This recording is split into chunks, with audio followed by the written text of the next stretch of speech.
What's happening, people? Back with another reaction, back with some more Bombs Over Providence at long last. I do apologize, this deep dive had slipped off, but shout out to Chris once again. And the next tune is it Broken Record singular or plural? It looks like singular. So, no, it's plural. Luca, you make this difficult. But yeah, Chris did mention he feels like maybe this track is actually the weakest on the album, but he mentioned the tracks following that to the end of the record are maybe the best on the album. So going into it with, that in mind, ultimately, it's funny because, a number of their songs have had crazy long and quite, humorous titles. This feels like a more straightaway title that you'd find on a lot of other, bands' albums, including other punk bands where I mentioned, again, you do get some cheek in punk song titles, but this album may be the most I've ever seen in that regard, so this feels almost like a counterpoint to that. But Broken Record, the way the phrase is used is actually mistaken, which I don't mean to be a stickler about these things, but if you have a record with a skip, it can genuinely end up in a loop where it's just it keeps jumping back a groove, and when it comes around again, it jumps back a groove again, and so on. A broken record, and especially any break larger than just a little, snippet out by the edge, it's not going to play. Eventually the stylus will, leave the vinyl and it'll get stuck on the slip mat, and, you can't play a broken record. You can play a record with a skip. So yeah, ultimately I feel like the popular notion, you sound like a broken record. It's like, whoa, so what? You sound like you make a loud, hissing sound when the stylus goes off of the vinyl? But again, the way it's normally used is someone that's repeating themselves again and again and again, as if, they have no other way to say it, no other thing to contribute. It's just the one thing again and again. So, if it's about oneself, I think it's a positive thing, or at least you're saying that you're the logical one. That look, I may sound like a broken record, but I'm gonna say this again. But if you're saying it about someone else, it feels like more of a critique. Like you're saying, that's all you ever say. You sound like a broken record.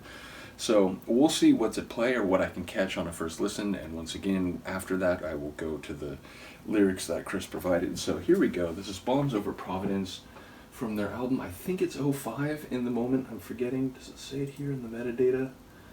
Let me check. Yes, it is '05. So Bombs Over Providence from their album Shake Your Body Politic.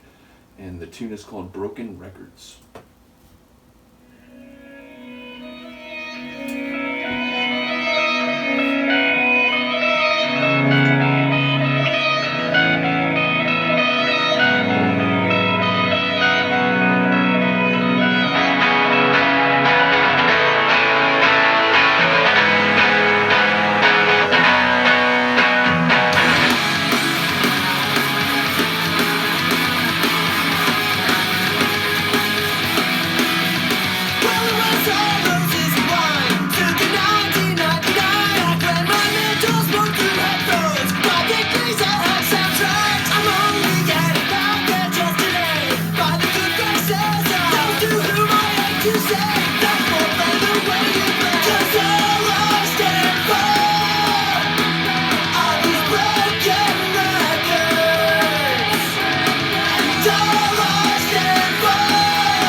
like this part a lot.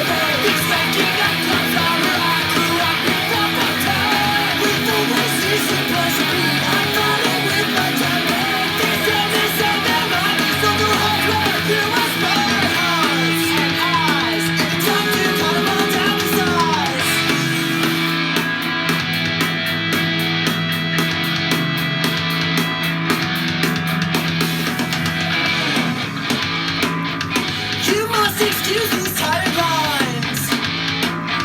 Ready for a race to the big fun.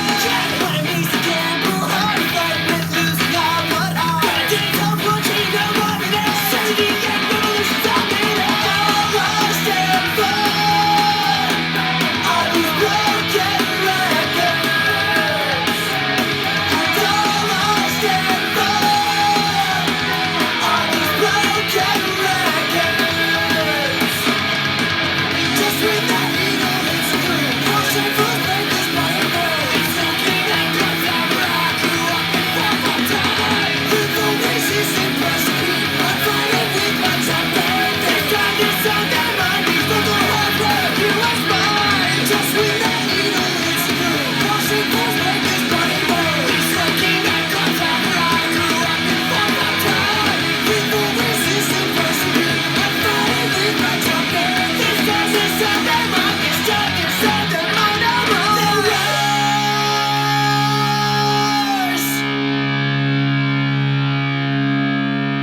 I like that one a lot. I'm hearing lines about needles, hitting the groove and like all I stand for, or like. We are told that if you work hard, if you get a good education, if you get experience, if you have breath in you, I should say, you should vote. But over and over and over again, the system that we tells us that your vote does not count if it does not have several $1 million behind it. That's a shame. That is a disgrace. That just made the tune even cooler, by the way, which I get it. That's probably one of the bridges that Chris mentioned. There's a lot of stuff between the tracks, including, he's mentioned at the very end, a notable one that perhaps YouTube would not take kindly to. Regardless, that was cool. If that was like their own composition there, that's interesting. It was sort of breakbeat. There was like an acidy synth in there. Obviously, there was like a political speech like layered over it, about like the power of individual citizens and so on as it relates to larger systems of power. So that was a really interesting bridge with a bit of an electronic vibe. And then lyrically, again, the idea of like, at the end of the day, all I stand for, like stand behind or stand by, is like these broken records. So it feels like he's really talking about records. But then there was a line about like these tired lines, which a line is tired if you've said it a lot. So I feel like it could be playing both literal and figurative. And then there's the cheek of like, it's a song about writing lines, which, there's like pop songs going back with the Spandau Ballet, true, like, why do I find it hard to write the next line? And it's like, but it's like in the song that you wrote that, like, there's a bit of cheek to it, it seems, which, going off of what we've heard on this album so far is very much, in their lane. But, I didn't catch enough to know, like, specifically, like, if this is in relation to his own life, or if it's like, it's about music and messaging and the way that like art, if that becomes part of your life, then like maybe there's other things that you don't develop that don't happen in the same way as they do for others. Either way, let's take a look at the actual lyrics while Luca decides why she is such a weirdo. All right, so okay, so here we go. Oh, I need to turn up the... Okay, first of all, my internet is going to be non-cooperative because that's just the way things are sometimes when you have wireless internet. Let's see if we can get it to actually do what it's supposed to be doing.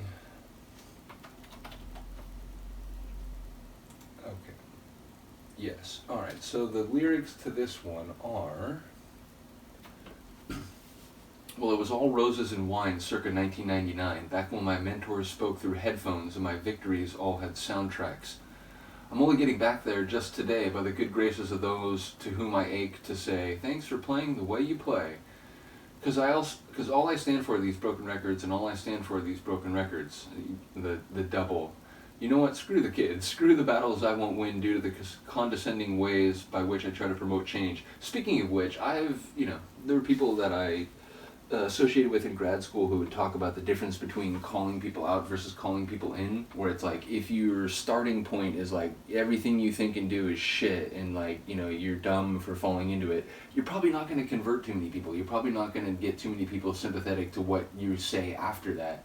So the idea of calling people in, saying, hey, have you heard about this? And, is this something that makes sense to you? And, sort of starting the dialogue less hostilely, I think can be much more fruitful, which now makes me think of Jello Biafra talking about wearing, as he put it, the Halloween costume, meaning a suit, when he would go on TV. And apparently he was on Donahue one time with Mike Muir of Suicidal Tendencies, and Mike Muir slammed him for, oh, look at you, trying to dress up and, pretend to be something you're not and whatever. And he's like, but here's the thing, said Jello. If there's some old woman watching whose, grandkid or something is into punk rock, and if all she sees is people with tattoos who are just completely disregarding, messaging in a more approachable way, then perhaps something is lost. So he's like, I stand by the power of the Halloween costume to at least engage in dialogue and so on. In any case, with all that in mind, screw the kids, screw the battles I will win due to the condescending ways by which I try to promote change. Because when all is said, my heroes are all dead, save for those precious few who stayed as strong as the backbones of their protest songs. I heard that line, but not the first part, just the backbones of their protest songs. Just when that needle hits the groove, walls shake, floors break, this body moves. The smoky nightclubs are where I grew in 4/4 time. Hey, shout out again. As someone who listens to acid techno, which is sort of the punk rock and the, underground resistance of the UK, not just UK, but like the electronic dance music world. I think it's cool that there's a direct connection being brought in here. But revolt, resist, and press repeat. I'm fighting with my tapping feet. There could be an irony to this, though, of course. Even though, again, sometimes as being part of a movement that's seen as subversive or underground, you don't have to be a philosopher to be part of something that is counterculture or, resisting larger status quo or, tradition. But yeah, revolt, resist, and press repeat. I'm fighting with tapping my feet. This time, this song, they're mine. The local halls where I grew a spine. Maybe, again, political, like town halls and so on. Maybe even just these concerts or these dance parties. But I came alive again that night watching the great blow minds simply by taking the time to convince us we're in a mismatches fight. I don't know if that's supposed to be mismatched. Maybe it is just mismatches. Either way, I wouldn't change a thing. To have grown up this way, nothing will ever be the same, nor could I go back to quieter days. Just when that needle hits the groove, walls shake, floors break, this body moves. Smoky nightclubs, local halls, grew a spine. Oh, and heart and eyes. This one, there's like an add-on to the chorus. And heart and eyes and a tongue to cut 'em all down to size. You must excuse these tired lines, but they've always suited me fine. I get what it means to gamble hard, to flirt with losing all but heart. Got a dance hall putsch? Here, okay, so again, the beer hall putsch, which was like, the failed fascist coup of Hitler and his friends, which they then did more successfully years later, but I guess in a more formal way because he was, made chancellor. But hey, I'm in it. All for 78 revolutions a minute, which, not too many records are on 78 these days, but just when the needle hits the groove, and heart and eyes and tongue to cut them all down to size. This time, this song, they're mine, all mine, they're ours. So it feels like a song that's about, growing older as someone who has visions of changing the world, and then, it's not as easy. I mean, Bad Religion have a dozen songs in this vein. parallel or dream of unity, where it's about like, yeah, we want to change things, but sometimes, other people don't want to listen, and, sometimes you have to take care of your own life, and you have to be a bit selfish, or else you're not going to actually get by, and then you can't, make any art or spread any message. And because of that, sometimes you end up thinking that, yeah, we're trying to change, we're trying to work together, whatever, but we're really just on these parallel trajectories. We're not actually together. We're actually, just kind of doing our own thing. And it feels like here he's saying like, I grew up in these, places where revolution and underground culture thrived, and yet sometimes when I try to pass along those messages and so on, I do it in a way that is not well received, so it ends up, maybe even hurting, like Jello Biafra talks about it in Where Do You Draw the Line, that like, how many people get turned off to good ideas because the people who are spreading them do it in a way that's like really off-putting, and it's like, you want to talk about like alternative forms of living or of society and so on, but if you're super condescending and sort of scathing, it's like, well, now people are going to hear that and like, oh, those guys are jerks, I don't want to be part of that. So it feels like someone who's wrestling with these issues and trying to find, where rebellion or revolt is in a world that, is more nuanced than perhaps you think when you're 18 or 21. So I think there's maybe some nuances there that are specific that maybe I'm not getting, but again, it seems like a sort of, middle age, if you will, and who knows, they could have been in their 20s when they wrote this, but it feels like a song where it's like, dang, like I still feel the things that I did, but it's not so simple, is it? And sometimes maybe I'm like doing more harm than good in the way that I'm trying to do these things. So a cool introspective or self-reflective song, which I always do appreciate in the punk world, which, I think that is one of the strengths of punk, is that there's never just this, punk can only be this one thing. Like punk, it's evolved as much as, the genre musically in terms of, what punk is. And, I remember Jello Biafra talking about, I really do think punk should die, is what he said, because punk, if you regard it as like, something that the mainstream, music has now embraced, and it's like, well, he feels like something has been lost then. If like, there's punk groups on major labels and they're being promoted in magazines and so on, then in a way, like, it's not the same ethos. But he recognizes that his view of punk isn't the only view of punk, and, the idea that, well, let's just end punk rock because punk ethos isn't what it was in the late 70s or something, I don't think that's realistic. So it's cool to hear all different manner of punk rock individuals talk about the scene and what it means, and what how you can change the world even as you get older, and recognize that things aren't as idealistic as maybe they once seemed. So yeah, I'll stop talking, but do let me know what you think. Shout out to Chris once again, not only for sharing but for the patience, and when I mentioned like, oh shoot, they had slipped off, he was just commenting about the next track. He wasn't like upset or anything, which I do appreciate. So big shout out to you, big shout out to Luca for being the silly cat that she is, and I will see you next time. Peace.